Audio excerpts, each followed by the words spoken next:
Boa noite.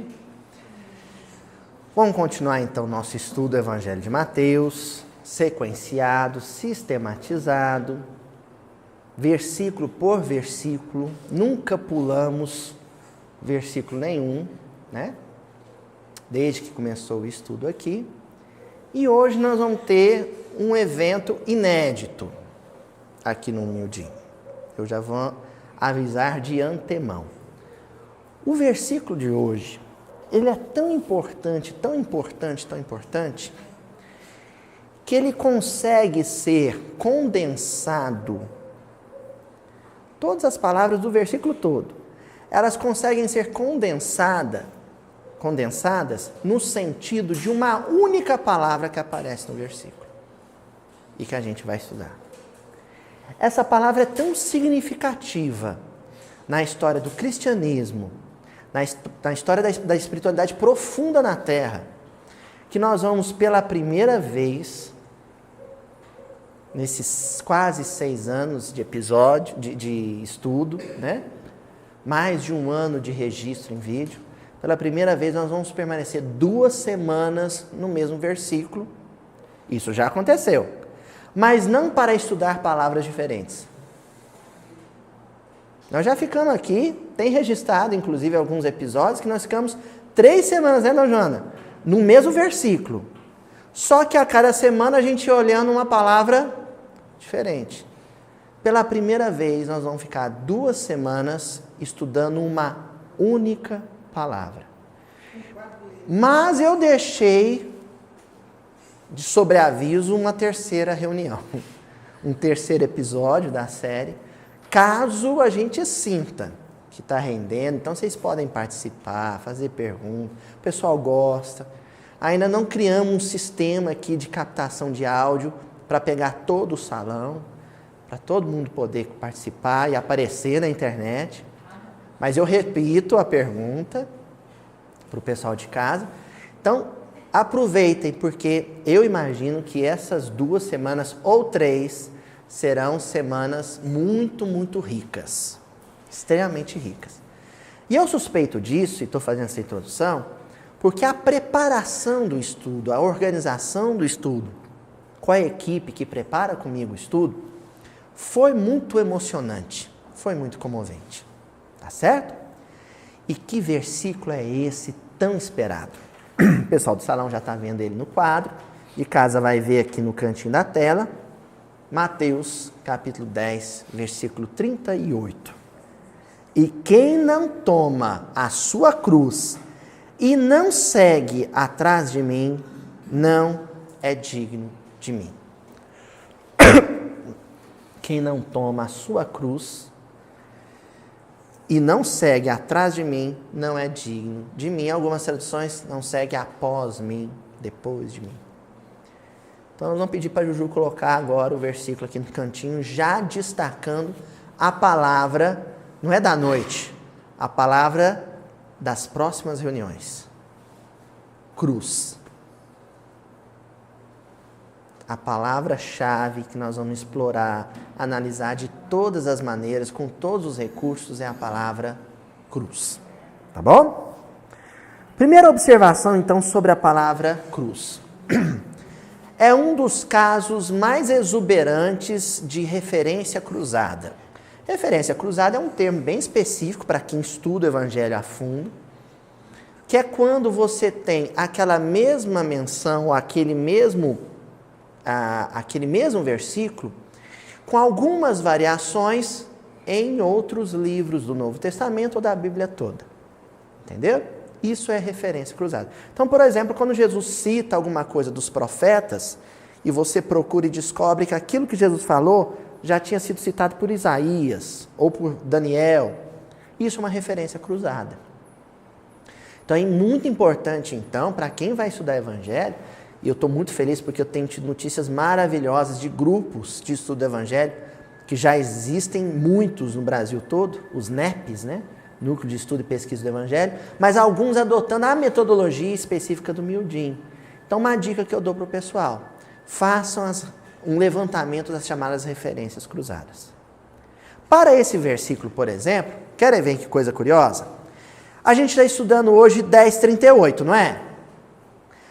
Lá em Mateus, o mesmo livro, mas no capítulo 16, versículo 24, ou seja, lá na frente, no mesmo livro, aparece assim: então Jesus disse aos seus discípulos: se alguém quer vir após mim, negue a si mesmo, tome a sua cruz e siga-me.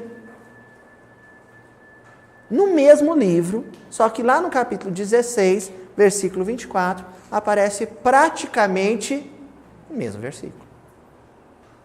Então, em Mateus, essa fala de Jesus sobre a cruz e sobre segui-lo carregando a sua cruz, ela aparece 2 vezes em Mateus. Mas aparece também em Marcos. E em Marcos tem uma peculiaridade, uma curiosidade.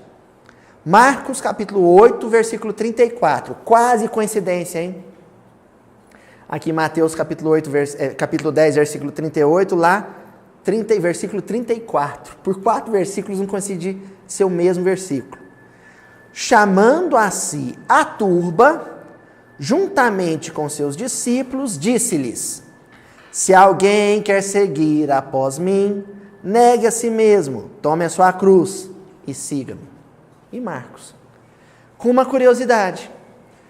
Em Mateus, Jesus está falando com quem? Com os discípulos. Aqui em Marcos, tem mais gente além dos discípulos. Quem aparece junto? A multidão, a turba. Então, não era um ensinamento que Jesus restringiu ao colégio apostólico. Ele falou a mesma coisa também para a multidão. Então, é um recado geral. Prosseguindo. Lucas, capítulo 9, versículo 23. Agora em outro evangelho, em Lucas. E ele dizia a todos os seus discípulos: se alguém quer vir após mim, negue a si mesmo, toma sua cruz a cada dia, aí tem um a cada dia, e siga-me. E para finalizar, também em Lucas, capítulo 14, versículo 27, quem não carrega a sua própria cruz e vem atrás de mim, não pode ser meu discípulo. Muda uma coisa ou outra, varia uma palavra ou outra, mas é um padrão quase. Só não aparece essa fala, mas dessa maneira mais específica, aparece de outra maneira, em João. O que a gente conclui disso? Quando meu amigo Rogério, lá de São Paulo, me mandou, falou, fiz um levantamento aqui, e essa frase ela aparece várias vezes em vários evangelhos. Qual foi a minha conclusão pessoal disso? O negócio é importante demais. Jesus repetiu isso, vozinha, várias vezes. E tanto é que os evangelistas, copistas, adensadores dos livros do Novo Testamento captaram a importância disso e todos eles praticamente fizeram questão de mencionar. Alguns mais de uma vez. Tomar sua cruz e seguir Jesus. Caminhar no rastro de Jesus, carregando a própria cruz. Esse é o recado. E a palavra-chave é cruz. Até aí tudo bem? Tranquilo? Em todos esses versículos que eu citei, no seu original grego, o texto original, a palavra que aparece como cruz, ou seja, que foi traduzida como cruz, é stauros. Stauros. Então, se algum dia alguém, nas férias, um dia de folga, resolver, hoje eu vou ler o evangelho em grego. Você já tem um ponto de partida aí. Quando aparecer stauros, viu, Priscila? Você já, entendi uma parte, pelo menos. Né?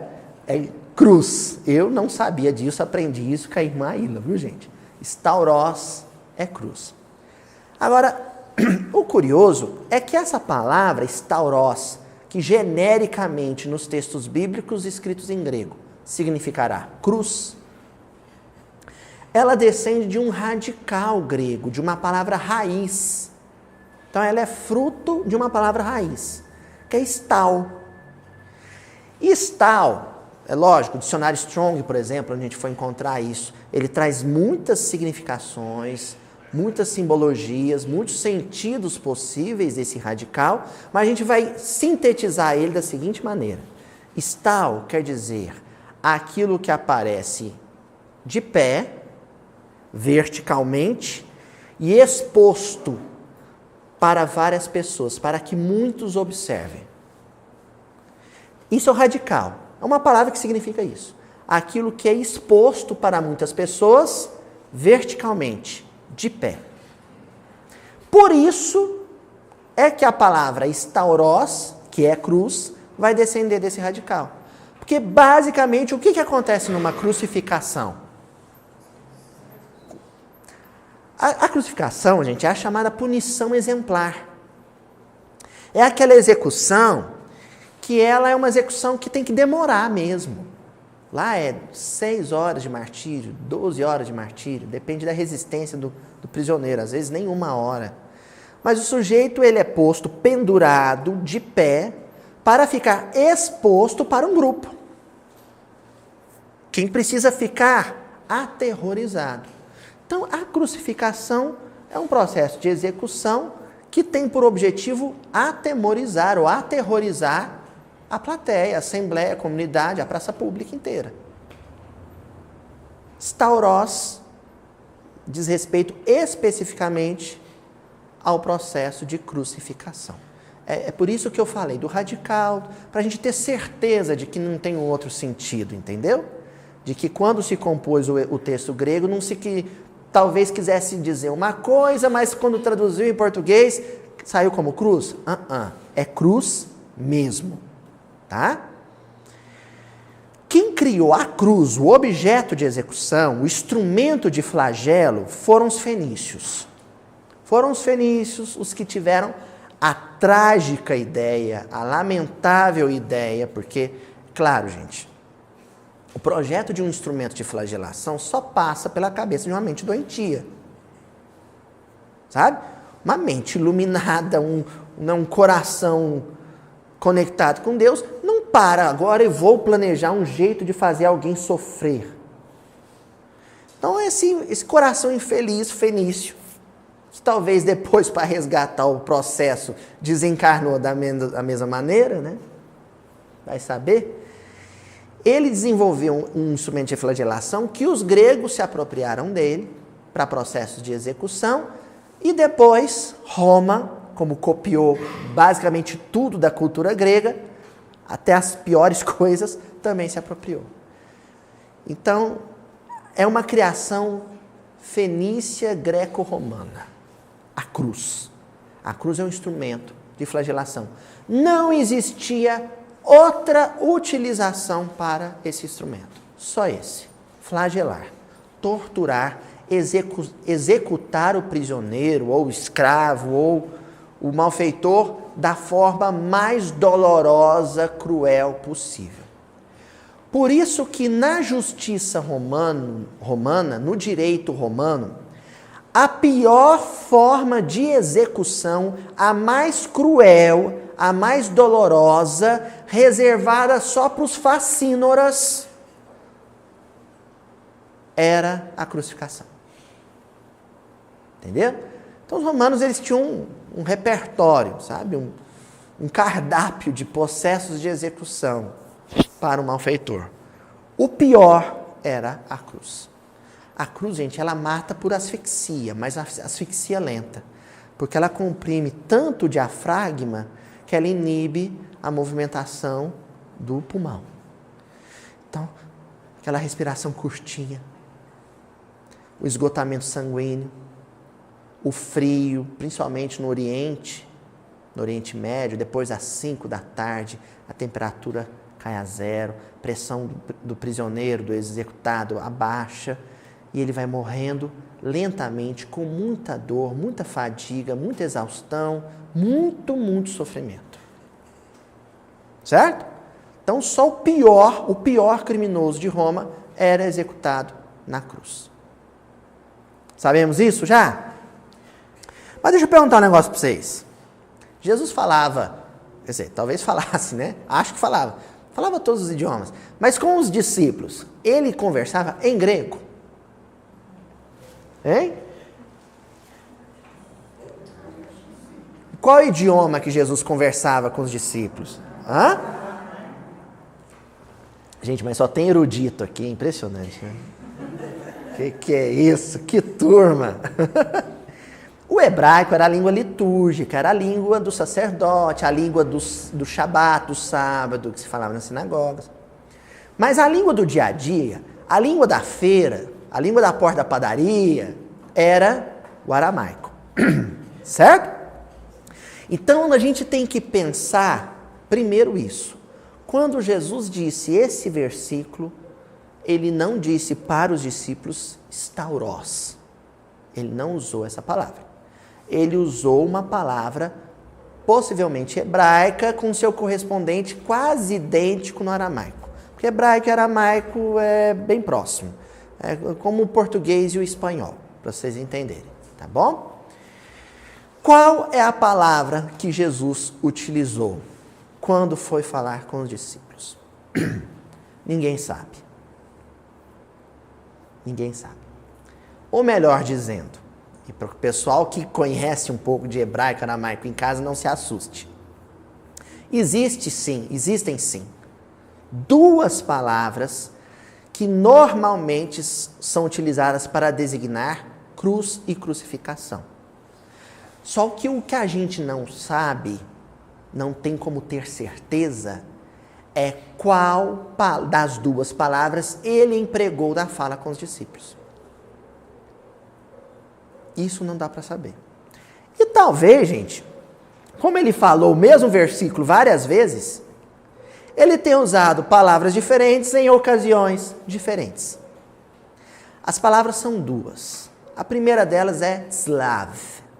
Tzlav, até hoje no hebraico, você vai no hebraico moderno, lá em Israel hoje, quando você falar tzlav, está fazendo referência à cruz. Tzlav quer dizer cruz. Os hebreus da época utilizavam essa palavra para designar a forma de execução romana. Oi? Tzlav não. Tzlav são 3 consoantes. Agora eu não me lembro, tem o Lamed, tem o Vaf, eu não me lembro, não, tem o Veit no final, e eu não me lembro qual a primeira letra. Eu não lembro o nome da primeira letra. Mas Tzlav quer dizer cruz. E a outra palavra é etz. Etz, ela é muito curiosa, essa palavra. Porque se você for traduzi-la no contexto do Novo Testamento e da crucificação e tudo mais, etz quer dizer madeiro. Vocês já viram textos do Emmanuel, do Humberto Campos, né, mensagens bonitas, em que se refere ao madeiro escabroso, o madeiro que o Cristo carregou? Etz, gente, pode ser traduzido como árvore, como tronco de árvore, como tora. Tudo que diz respeito à árvore, ao tronco da árvore e aos seus derivados, aquilo que se faz com essa madeira, é etz, madeira. Tá certo? Quando estiver tratando no contexto de cruz, madeiro. É a melhor tradução. No Velho Testamento não aparece tzlav. No Velho Testamento não aparece a palavra tzlav. Qual é a palavra que aparece no Velho Testamento? Etz. Tem um versículo lá em Deuteronômio, agora eu não me lembro especificamente o número do versículo, mas lá em Deuteronômio tem uma menção a madeiro. Uai, Luiz, mas já existia cruz no Velho Testamento, na época dos profetas, já existia cruz? A cruz romana, não. Mas existiu uma forma de execução no Oriente que era, vamos dizer assim, foi a fonte de inspiração maligna para a cruz dos romanos, que era a árvore, o tronco da árvore. Então pegava a pessoa, amarrava a pessoa, ou atava ela no tronco de uma árvore, pendurado, às vezes uma árvore velha, quase sempre uma árvore velha, seca, amarrava o sujeito lá e deixava ele lá para os corvos virem bicá-lo. Sangrava ele ficava lá. Mosquito, inseto, aves, ele ficava lá definhando. Fala, Tonzinho. Só para isso, Tonzinho. A cruz, ela era um instrumento de flagelo. Por causa da ressignificação. Tonzinho, gente, o Antônio Nogueira está perguntando. Se a cruz era um instrumento de flagelação, de execução, por que hoje ela aparece nos templos religiosos? Porque ela foi ressignificada. Esse sentido que nós damos para o objeto, cruz, é um sentido cristão, após a crucificação. Jesus, com o seu martírio, ele ressignificou a cruz. Mas até Jesus era um instrumento de execução e flagelo. Então, no Velho Testamento aparece a palavra etz, madeiro. Mas os orientais, sobretudo os hebreus, eles não conheciam o objeto feito com a mão humana. Eles conheciam um esquema de pegar o prisioneiro, amarrar na árvore e deixar ele morrer lá à míngua. Agora, isso de pegar madeira, com formão, com serrotezinho, com prego, e fazer ela bonitinha, certinha, com o objetivo explícito de matar alguém, isso foi coisa dos fenícios, dos gregos, dos romanos. Não sei, pode ter acontecido. Aí é o requinte do requinte da crueldade, né? O prisioneiro fazia o próprio instrumento, né? Mas não, eu não tenho notícia disso. Então, no Velho Testamento, etz. No Novo Testamento, aparece em grego, stauros. Porém, algumas bíblias hebraicas, modernas, contemporâneas, quando vão retraduzir em sentido oposto, do grego de volta para o hebraico, ou para o aramaico, os tradutores traduzem como tslav. Enfim, nós temos um dilema. Se eu escolher analisar aqui como etz, madeiro, o caminho vai para a direita. Se eu optar por analisar tslav, cruz, o caminho vai para a esquerda. Quando nós chegamos nesse impasse no grupo, eu gosto de contar os bastidores para vocês, como é que a coisa foi sendo preparada. Eu falei para o pessoal, nós estamos nessa discussão se usa tslav, se usa etz, se segue o caminho da palavra como madeiro ou como cruz. Num a gente vai sair, sabe onde? Aqui em Minas a gente fala, sabe onde nós vai desembocar? Lá na Torá, no Pentateuco mosaico, lá em Gênesis e em Êxodo, se eu usar etz. Se eu usar tslav, eu vou sair lá nos profetas messiânicos, Isaías e todos os outros. Qual dos dois caminhos? Aí eu falei, pessoal, gente, eu vou pecar pelo excesso. Já que nós não sabemos qual dos dois foi exatamente a situação linguística em que Jesus se pronunciou, eu vou fazer as duas coisas. Numa semana eu faço tslav e na outra eu faço etz. Aí sabe qual foi a resposta da Ilha? Vai que é tua, Tafarel. Eu não sei, mas eu entendi isso como manda ver. É por aí mesmo, tá certo? Então, hoje, a palavra específica que nós vamos utilizar é tslav. E por que eu vou usar cruz mesmo? Cruz dos romanos, a cruz, né? A cruzinha. Por que eu vou usar essa ocasião? Primeiro, pelo impacto que a notícia deve ter chegado nos discípulos.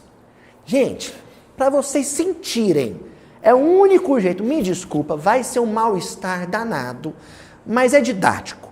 O único jeito de vocês sentirem aqui, mais ou menos, o que foi a fala de Jesus para os discípulos, caso ele tenha usado tslav, caso ele tenha utilizado, na hipótese dele ter utilizado essa palavrinha tslav. É assim, quem quiser seguir após mim, sente na sua cadeira elétrica e me siga.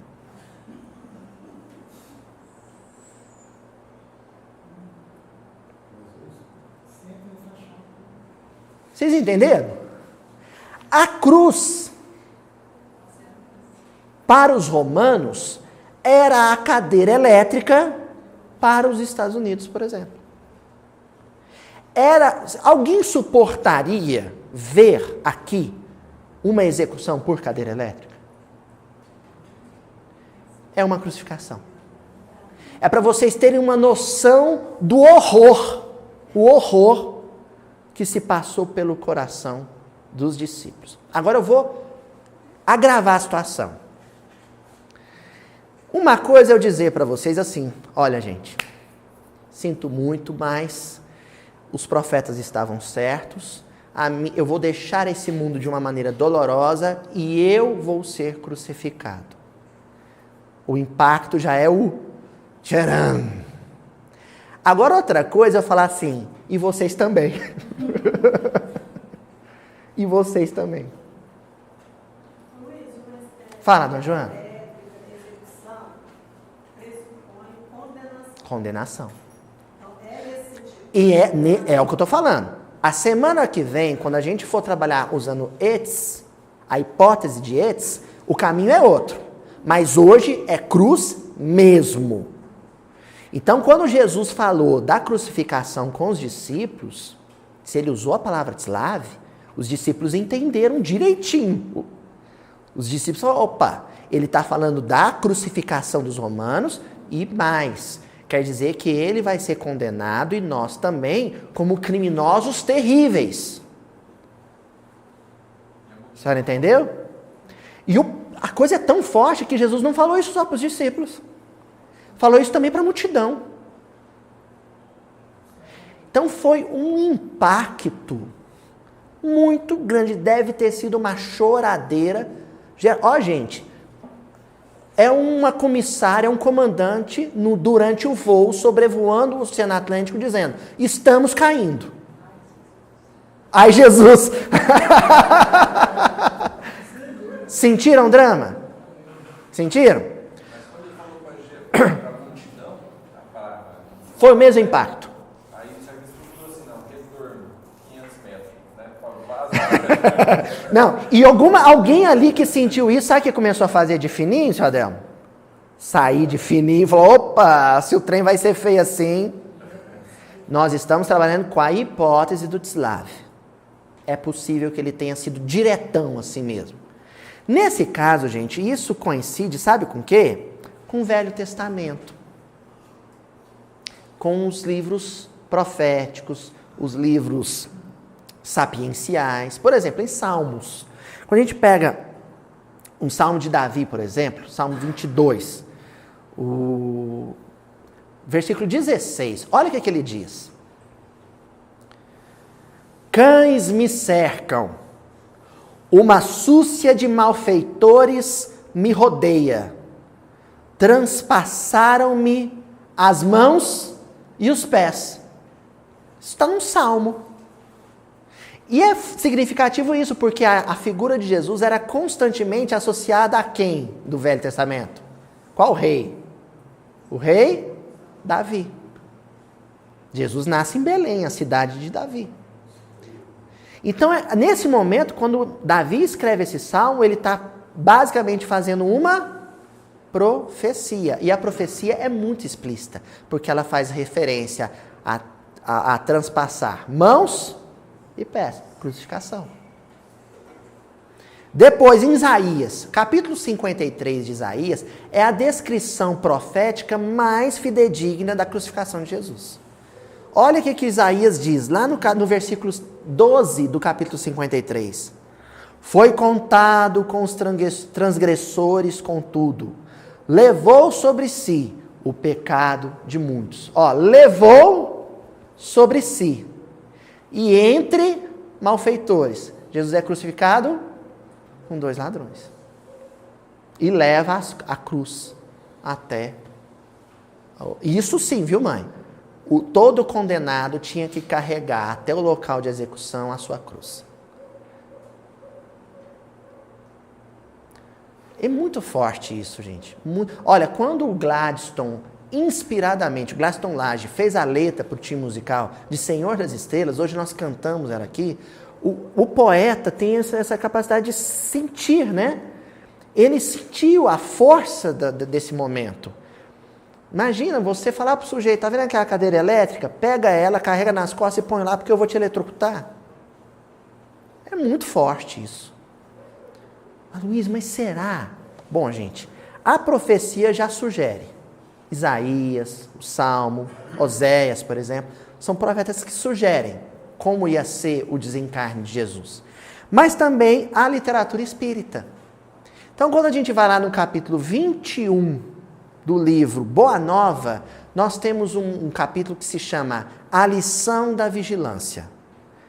E nesse capítulo, nós temos o melhor comentário explícito desse versículo que nós estamos estudando. Então, em casa, pessoal de casa, nós aqui, chegar em casa, quem tiver o livro Boa Nova, leia com atenção o capítulo 21, porque o título já diz da deixa, né? A lição da vigilância. As facilidades do mundo, o conforto do mundo, da tecnologia, o lazer, a prosperidade financeira, isso tudo, frequentemente, não deveria acontecer, mas acontece. Nos entorpece, chapa, sabe? O sujeito fica chapadão. Sabe aquela expressão de gozo eterno, de êxtase? É o que acontece quando a gente está abonado, bem de saúde, sem problema em casa. E uma notícia como a que Jesus dá sobre cada um tem sua cruz e cada um vai ter que carregar a sua cruz, é uma chamada para a realidade. É dizendo para o sujeito, aterriza aqui, né? Como diria Guimarães Rosa no Grande Sertão Veredas, viver é perigoso, muito perigoso. A vida é uma aventura pedagógica, é uma experiência desafiadora, não é uma colônia de férias. Por isso o capítulo tem esse nome, a lição da vigilância. Vigia é despertar, é acordar. Ou você está dormindo, ou está em vigia, ou está acordado. E aí Humberto de Campos começa o capítulo dizendo assim: aproximando-se o termo de sua passagem pelos caminhos da terra, ou seja, perto da crucificação, reuniu Jesus os 12 discípulos com o fim de lhes consolidar nos corações os santificados princípios de sua doutrina de redenção. Então aqui eu já sublinhei 2 pontos. Primeiro, consolidar no coração.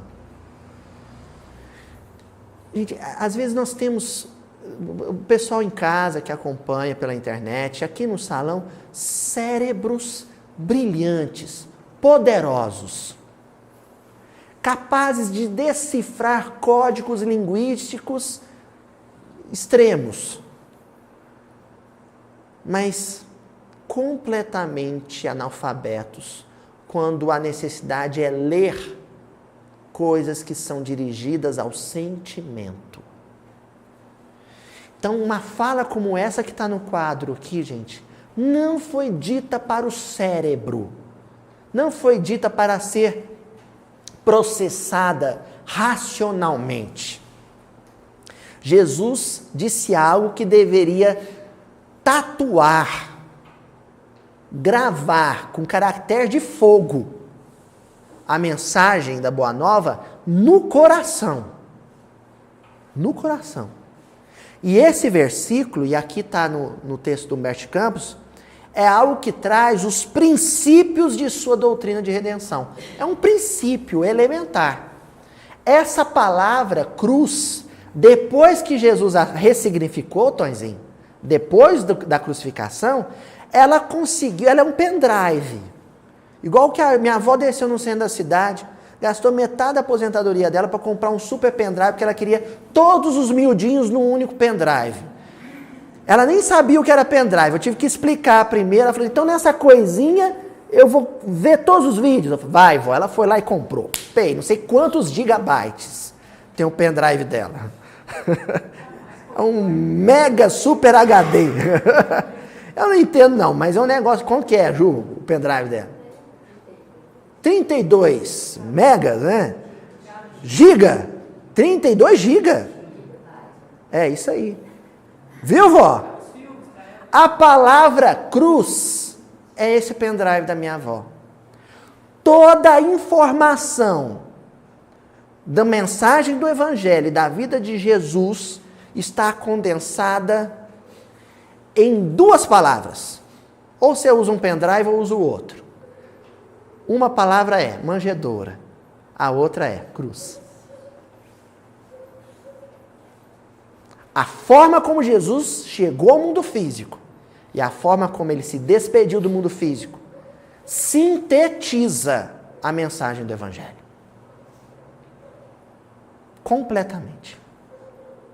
Continuando. No mesmo instante, preparando os companheiros para os acontecimentos próximos, o Messias continuou dizendo. Preparando os companheiros para os acontecimentos próximos. Então, olha só. Vocês estão sentados? Todo mundo está sentado? Tem alguém de pé aí? Não? Pessoal de casa, quem estiver assistindo em pé, senta. Sabe por que esse vídeo chegou a você, que está me escutando agora? Com uma coisa meio, fala que eu te escuto agora, né? A você que me escuta em casa agora.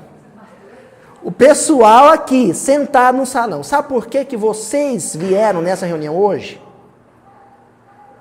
Porque daqui a pouco tempo, cada um de vocês, e eu também, vamos carregar uma grande cruz. E esse estudo, quem entrou em contato com ele, é para prepará-los para esse momento.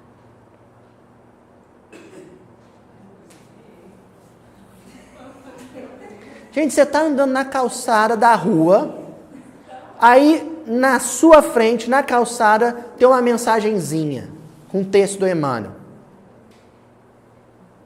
Aí você agacha e pega aquela mensagem. Você acha que aquela mensagem foi parar na sua mão à toa? Aquela mensagem está te preparando para algum evento. Pronto, a mensagem era sobre perdão, no outro dia alguém te magoou. Então, um estudo desse, que nós vamos aprofundá-lo em 2 reuniões. Então, uma média de 1h15 de reunião, olha, 2h30 de fala em torno da palavra cruz, vocês acham que é para quê? Humberto Campos, está escrito aqui. Olha só. No mesmo instante, preparando os companheiros para os acontecimentos próximos. Preparando os companheiros para os acontecimentos próximos. Jesus não falou sobre cruz e segui-lo com a sua cruz à toa. Ele estava preparando aqueles que o ouviam para momentos de grande testemunho que se aproximavam. Então eu preparei esse estudo, a turma do Evangelho Redivivo, a gente organizou o estudo consciente disso. De que isso aqui tem que ser material de campanha. Sabe? O soldado montando a mochilinha dele, não pode faltar nada, porque depois que ele for para o campo de batalha, todo o suprimento está ali. Então vamos sentir esse estudo mesmo com o coração, porque em breve, cada um de nós nesse salão, e eu incluo os desencarnados, vocês não vão ficar de fora não, os desencarnados também. Então, em breve, todos nós aqui vamos atravessar situações expiatórias ou provacionais ou testemunhais em que o que a gente aprendeu aqui vai ter que ser posto em prática. Tá bom? Para isso que a gente estuda. Alguém vai prestar vestibular de teologia aqui? Não. Então, nós estamos estudando para quê? Para viver. Eu preparo miudinho para viver. Agora, com todo o respeito do mundo, o homem vai falar. Agora é a palavra dele. Agora é esse versículo aqui, ó, descompactado, sabe? Expandido pela literatura de Humberto Campos. Amados, importa que eu vos esclareça o coração, a fim de que as horas tormentosas que se aproximam não cheguem a vos confundir o entendimento. Estou dizendo essas coisas para dar claridade ao coração. Porque a gente enxerga um fenômeno de dor, de sofrimento, com a emotividade. E se essa emotividade, que é o coração, simbolizada no coração. Se ela estiver com a visão turva, embaçada, você adentra o templo da dor confuso, perturbado. E aí só faz besteira. Porque sofrer não é sinônimo de crescimento. Tem muita gente que sofre e não cresce com o sofrimento. Agora, sofrer com lucidez, isso traz crescimento. Isso traz crescimento. Prossegue o mestre. Através da palavra de Simão, Jesus está fazendo referência a quem o povo diz que eu sou e quem vós dizeis que eu sou. E aí Pedro responde, tu és Cristo, Filho de Deus vivo. Não é assim? Então Jesus está dizendo, ele diz que eu sou o enviado de Deus para renovar o padrão moral da terra. Então tá. Tivestes a claridade reveladora através da palavra dele. Cumprindo as profecias da Escritura, nós já lemos aqui Salmos, já lemos aqui Isaías. Cumprindo as profecias das Escrituras, sou aquele pastor que vem a Israel com o propósito de reunir as ovelhas tresmalhadas do imenso rebanho. Então olha só, as circunstâncias da vida, os fascínios do mundo, os caprichos da existência material, foi atraindo as pessoas, cada um para um campo. Um se perdeu na estrada da sexualidade, o outro do dinheiro, o outro do poder, o outro da guerra. Cada um se dispersou para uma banda, para um canto. A função do Messias, ao encarnar ou assumir um corpo de carne, que podia transpirar, evacuar, sangrar, lacrimejar e perecer, a função, o sentido da vinda dele é ajuntar aquilo que estava espalhado.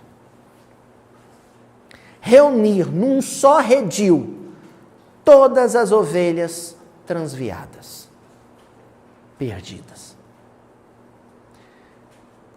Sabe, você não faz um negócio desse, um pastor não reúne ovelha rebelde, perdida na floresta, dizendo, vem, junto, que nem você faz com um cachorrinho adestrado. Não faz. Você tem que fazer o quê? Ir atrás, se aventurar no meio da mata, do despenhadeiro, para buscá-lo de volta. É o que o Messias fez. Não tem como manter um distanciamento só verbal. Tem que ter um envolvimento real, concreto, físico. E Jesus fez isso. Estou falando isso, gente, não é para contar de novo a história de Jesus, que vocês estão cansados de saber. É para oferecer para vocês aqui um padrão de o que é que um pai faz quando um filho está perdido.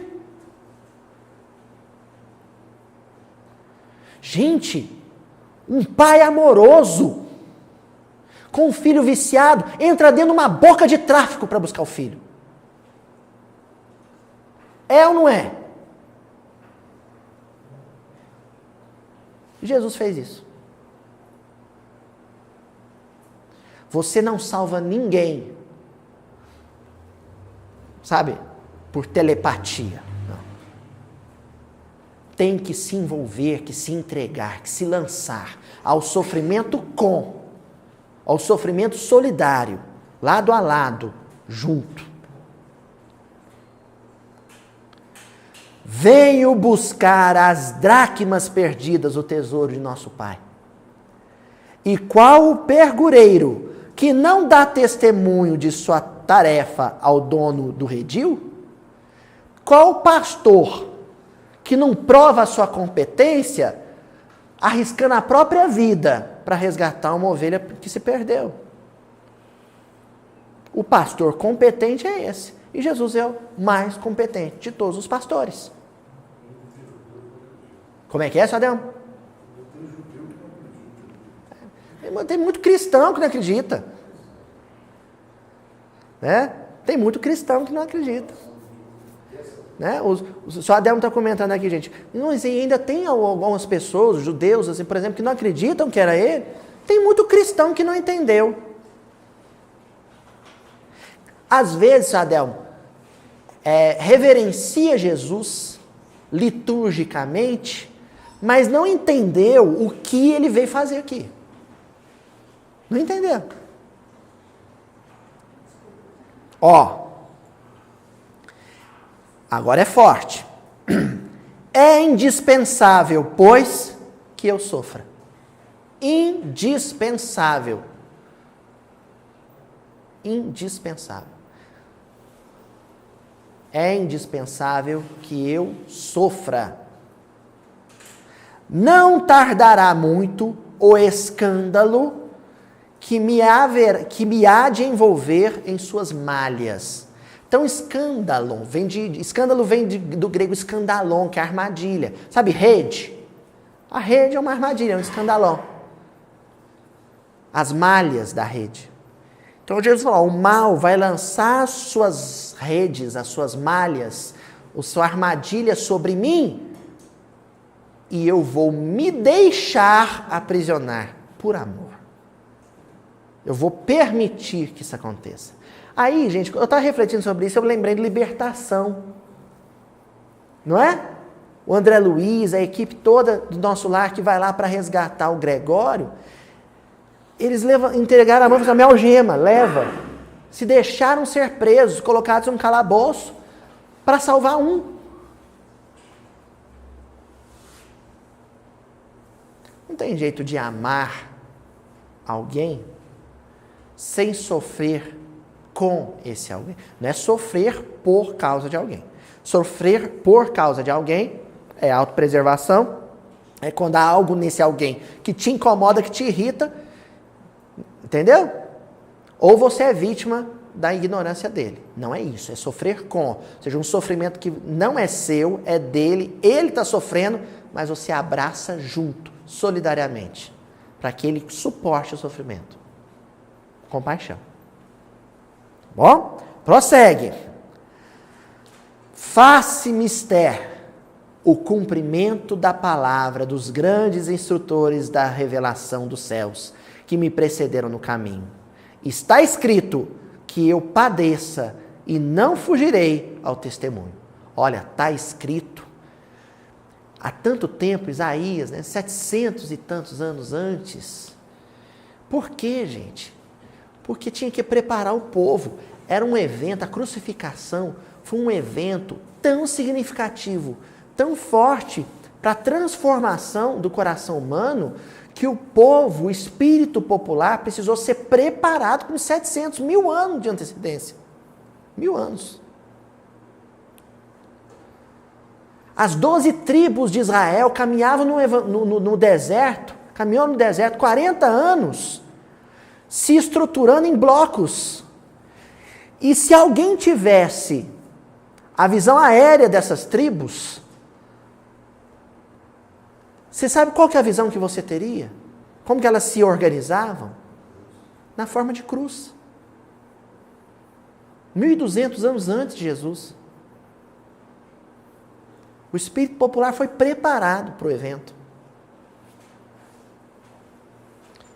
Por isso que a crucificação acontece justamente na Páscoa judaica. Porque a Páscoa judaica, comemora a libertação do Egito. E a crucificação marca a libertação da humanidade. Na Páscoa judaica, a libertação do povo de Israel em relação à escravidão no Egito.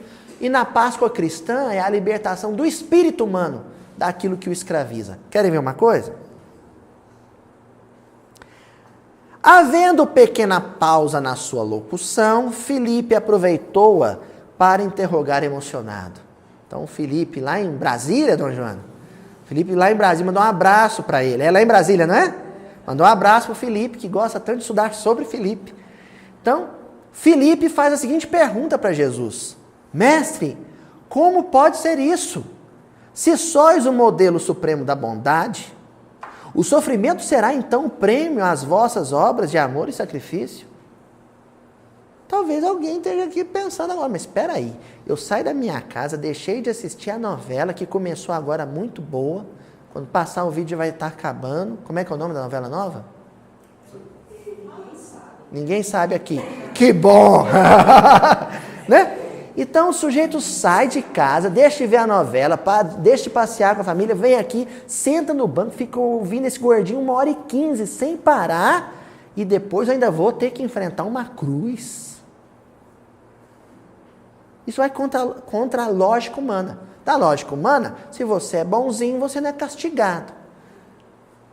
Mas acontece que para o cristão genuíno, que se fundamenta na perspectiva de Jesus, cruz não é castigo. Cruz é oportunidade de redenção. Para quem é crucificado e para quem assiste o processo de crucificação. Jesus vai responder Filipe agora. Vim ao mundo para o bom trabalho, e não posso ter outra vontade senão a que corresponda aos sábios desígnios daquele que me enviou. Aqui eu já vou dar uma pausa. Eu não posso ter outra vontade que não seja a vontade de Deus. Eu não posso ter. Sabe o que nós vamos recordar agora? Uma fala minha, alguns episódios atrás, algumas reuniões. Eu falo episódio para o pessoal daqui, não é episódio, né, gente? É reunião. Então, algumas reuniões atrás, eu falei para vocês que o instinto, na ação do instinto no reino animal, no reino vegetal, desenvolvimento do espírito, na evolução espiritual, marca a coerção do espírito sob a vontade de Deus. O espírito não tem livre-arbítrio, ele obedece absolutamente o instinto que é a voz de Deus na criatura. É irresistível. Então ele não é livre. Quando atinge o estado humano, o que marca a humanidade é o livre-arbítrio. Mas aí quando chega a angelitude, depois de atravessar séculos e séculos e milênios de humanidade, quando atinge a angelitude, Ivanete, o sujeito abre mão de novo do livre-arbítrio e se torna absolutamente escravo, submetido à vontade de Deus. Então o anjo não é livre. Segundo a perspectiva espiritual, não é livre. Aliás, ele foi livre no momento em que ele escolheu deixar de ser livre. A liberdade dele ele usou para quê? Para se escravizar à vontade de Deus. E isso num Cristo está em grau extremo. Jesus está dizendo, eu não posso, eu não consigo fazer outra coisa que não seja a vontade de Deus. E o nosso caso é, eu não posso, eu não consigo fazer a vontade de Deus. Entenderam a diferença?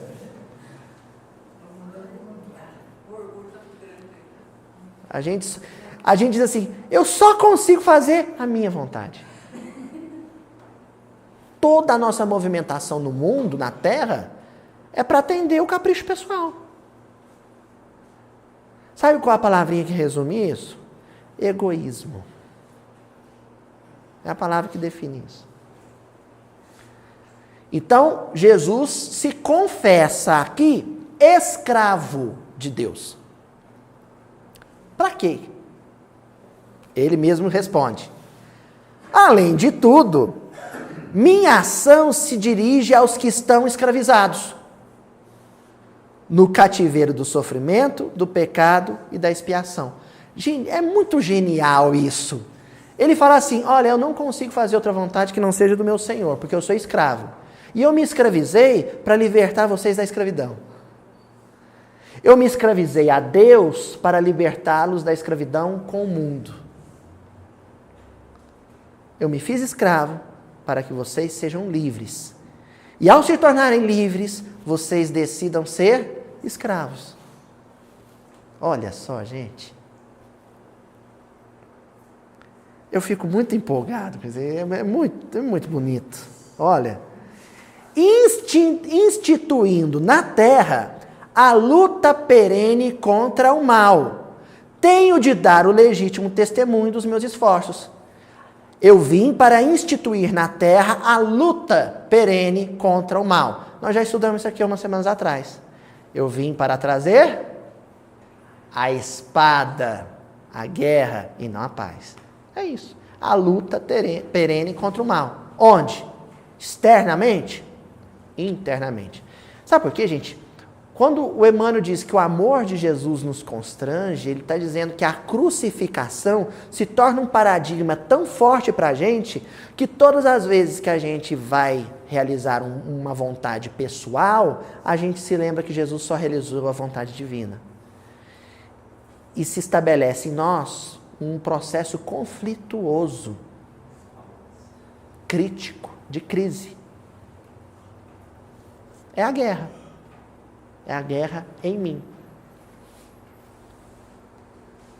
Na consideração de meus trabalhos, necessitamos ponderar que as palavras dos ensinos, grifei, as palavras dos ensinos somente são justas.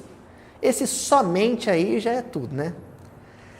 Quando seladas, sabe, selo na carta, carimbo, seladas com a plena demonstração dos valores íntimos. Então Jesus é a carta viva que Deus endereçou aos homens. Quando Deus envia Jesus, porque Jesus vem sob a ordem de Deus, para o plano físico, toda a vida de Jesus, até os 30 e tantos anos, na ocasião da crucificação, é Deus escrevendo uma carta aos homens através do Cristo. Cristo é o papel em branco, as circunstâncias são a tinta e Deus conduzindo as circunstâncias, escrevendo em Jesus. Certo? Quando Jesus atinge a época da crucificação, a carta está escrita. Ela só precisa ser endereçada definitivamente. E ao ser endereçada definitivamente para o espírito humano, Deus precisa fazer. O que a gente faz com uma carta quando a gente quer enviar? Antes de postá-la, a gente sela. A crucificação é o selo. A crucificação é Deus carimbando em cima, passando o selo, falando agora isso está endereçado a toda a humanidade pelos próximos séculos. Sem a crucificação, a carta não seria endereçada. Ela ia para o lixo. Seria discurso. E mesmo as vivências de Jesus não teriam em nossa vida a força que tem sem a crucificação. Então ela precisava acontecer. E eu estou falando isso para vocês começarem a entender. Eu estou num processo de entendimento, eu estou tentando assimilar esse negócio. O que a minha crucificação vai representar para quem eu amo? Então tem aquele filho duro, aquela esposa incompreensiva, aquele marido, sabe, custoso, que tudo que eu falo, o que ele escuta das pessoas, das outras pessoas, sobre renovação espiritual não serve. Então eu preciso estar consciente, tranquilo e preparado quanto à necessidade de que em algum momento eu seja crucificado diante dele para despertá-lo.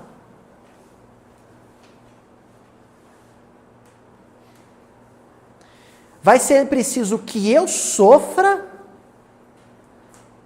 Às vezes a gente tem um familiar muito próximo, que o sacrifício dele vai ter que acontecer para que eu acorde para a realidade espiritual da vida. Para que eu saia, para que eu escape do canto das sereias. Sereias querem me devorar. Alguém vai se sacrificar fisicamente, psicologicamente, para me libertar de um processo de queda e escravidão. E talvez depois de liberto, ou se eu me reconheço como, eu tenho que viver esse processo de autossacrifício, de doação extrema para libertar os que eu amo. A semana passada nós vimos um caso exemplar disso. Quinto Varro. Não foi? Foi preciso o sacrifício de Quinto Varro para libertar o Tassiano Varro. Não foi, vozinho? A senhora que é fã demais do Ave Cristo.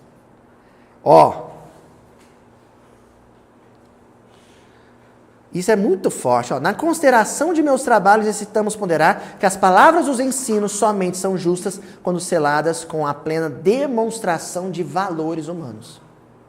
Tem que ser testemunhado. Acreditais que um náufrago pudesse sentir o conforto de um companheiro que apenas se limitasse a dirigir-lhe a voz amiga lá da praia em segurança? Então imagina, você está na praia, seu melhor amigo, ou sua esposa, ou seu marido está lá, o seu Adelmo ia dizer, cada um com seus problemas, né, seu Adelmo? Está lá afogando, lá no mar, aí você lá da praia falando assim, sai fulano, você está afogando. Se você ficar aí na água, você vai morrer afogado, hein? Quem quiser realmente salvar tem que fazer o quê? Você pula na água. Pula na água.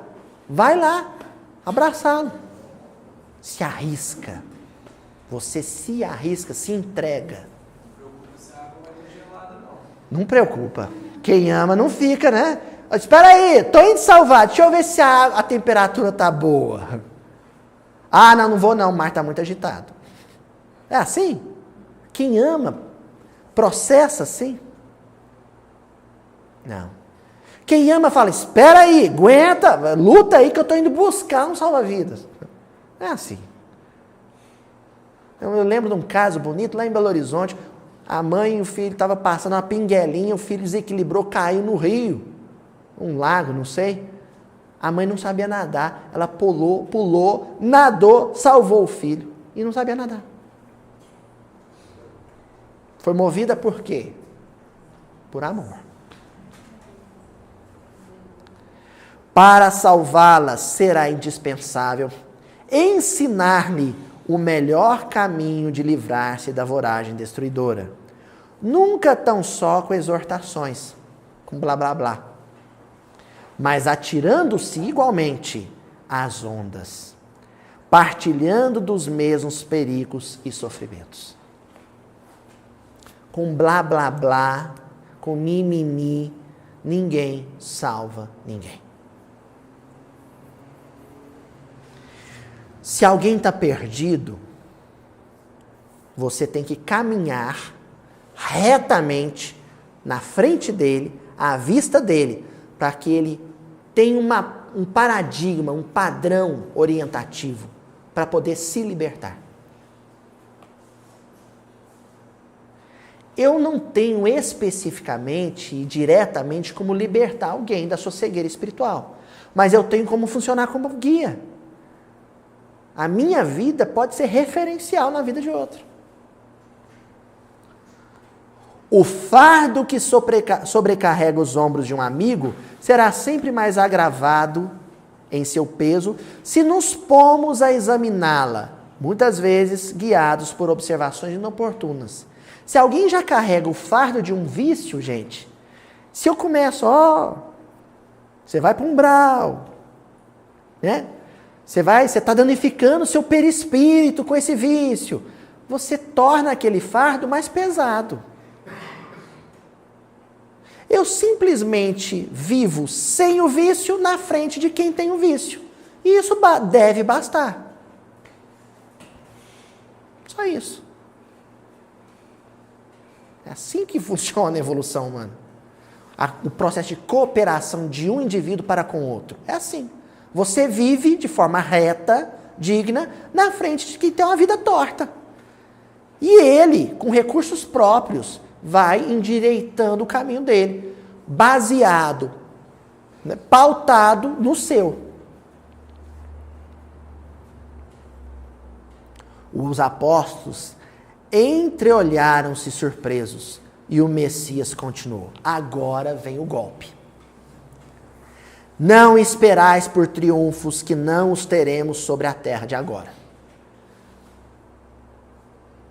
Não esperais triunfos, glórias, alegrias, prazeres, prosperidades, porque por ora, para o servo de Jesus, para o cooperador do Cristo no mundo, não vai ter alívio, não vai ter folga. É um momento de crise dos valores espirituais na terra. Quem quiser testemunhar tem que estar consciente disso. Nosso reino ainda não é, nem pode ser desse mundo.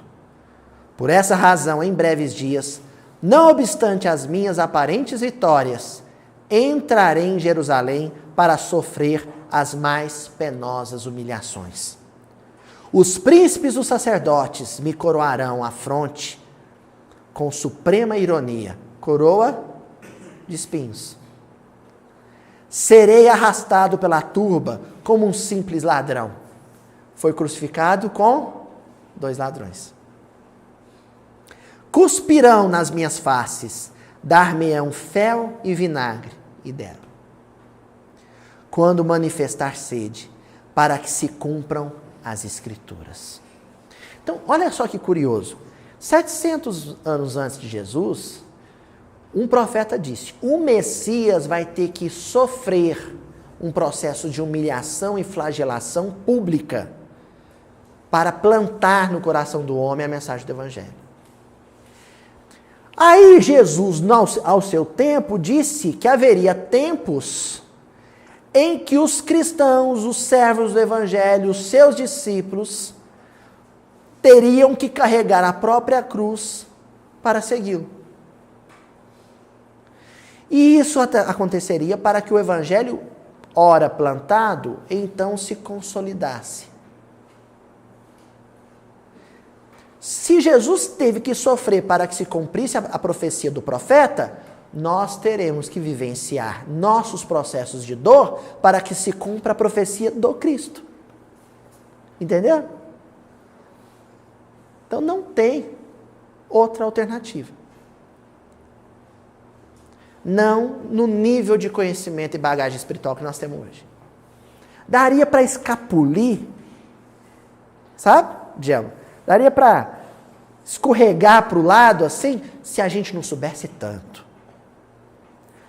Mas, pessoal de casa, depois, hoje, quando a gente grava isso aqui, já temos lá 56 episódios publicados. Quando lançar o vídeo, já vão ter lá não sei quantos. Mais de 60, né, Juju? 72. Então, hoje, o episódio 72. Pessoal de casa, com 72 episódios gravados. Eu e nós aqui do grupo de Uberaba, com 6 anos de reunião semanal ininterrupta, nunca falhamos. Nós conhecemos o Evangelho o bastante para sermos crucificados em favor daqueles que amamos. O como vai ser o nosso processo de crucificação, só Deus sabe. Cabe a Deus. Mas a gente tem que estar preparado para tudo. Tudo o que pode acontecer a um coração genuinamente cristão. Experimentarei as angústias mais dolorosas, mas sentirei em todas as circunstâncias o amparo daquele que me enviou. Porque na hora em que a gente está sendo crucificado, você não recorre aos valores e aos patrimônios intelectivos, racionais, não. Na hora da dor extrema, da dor opcional, da dor sacrifício de amor, você recorre aos valores que estão no celeiro do coração. Você só sente. E quando você sente, se estiver sintonizado, você vai ter a impressão de que tem uma mão forte te sustentando. Sabe de quem é essa mão? De Deus. De Deus. Se estiver sintonizado.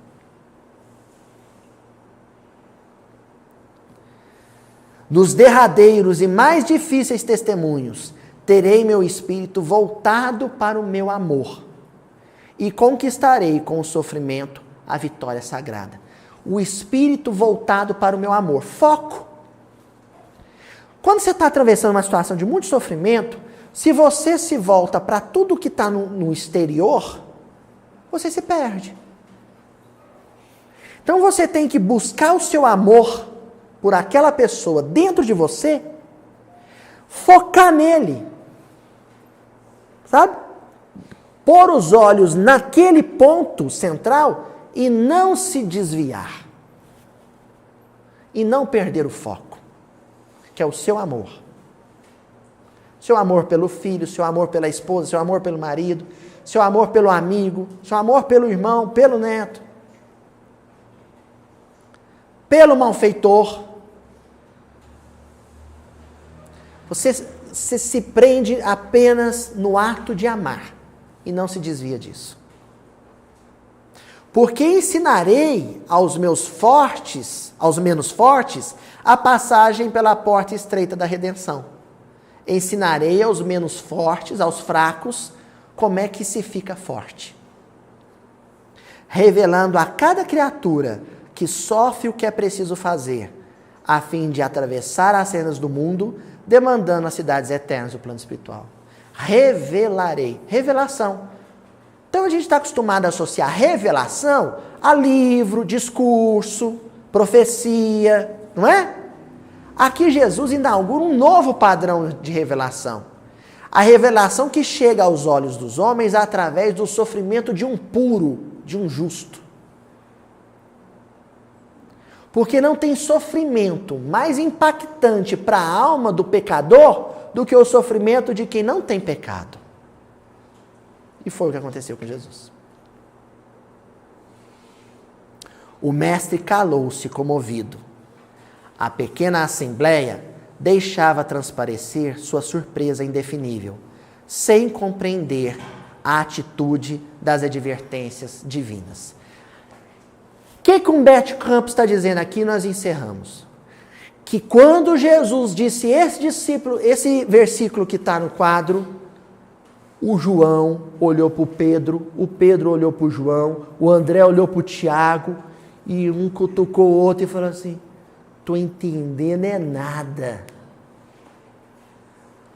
O que esse homem está falando? Que negócio é esse? E sabe por que eles não entenderam?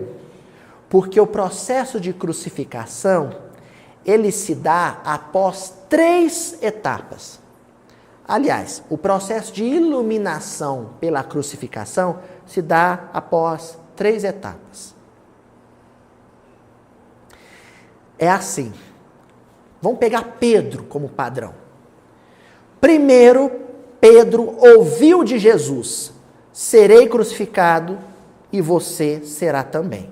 Esse é o primeiro momento, é o primeiro impacto, é a primeira aflição, é o primeiro abalo, tremor de terra. Você ouvir: serei crucificado e você será também. No nosso caso hoje, 2017 anos depois, é Jesus dizendo: eu fui crucificado e vocês serão também. Esse é o primeiro momento. Segundo momento, quando alguém que você ama muito e que te ama muito e que é referencial moral na sua vida é crucificado na sua frente. Então, para Pedro, primeiro momento, ele saber da boca de Jesus que tanto o mestre quanto ele seriam crucificados. Segundo momento, ver, assistir à crucificação de Jesus, concreta, e não é mais profecia.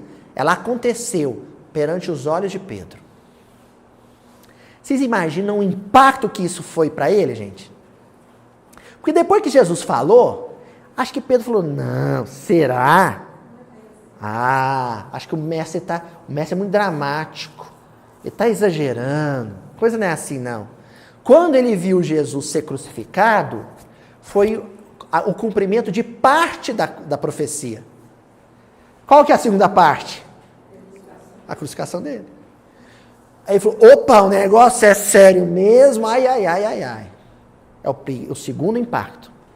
O terceiro é quando a crucificação aconteceu com quem? Com ele. Pedro foi crucificado de cabeça para baixo. Porque ele era o revés, o espelho de Jesus numa perspectiva mais humana. Então imagina para essa alma, primeiro ser preparada, depois assistir a crucificação de quem é mestre, para aprender como é que se é crucificado com dignidade, e depois receber da mão de Deus a oportunidade de crucificar-se, tal qual o seu mestre fez. Esse processo vai acontecer com todos nós que aqui estamos. Começou hoje. O primeiro impacto veio hoje. Tal qual Cristo foi crucificado, nós também seremos. Qual é o próximo passo? Cada um aqui tem um coração que é referência na sua vida. E cada um aqui vai assistir o testemunho de valentia e coragem desse coração que ama. E depois aguardem o terceiro passo, porque o momento de cada um vai chegar. Semana que vem nós vamos aprofundar isso, tá bom? Cruz, de novo, no próximo episódio. Não tem maior amor do que esse. O de amar alguém que não te ama tanto. Isso é bem mãe e filho, né? Muitas vezes. Você dá 100% por alguém que te devolve 20, 30, 50.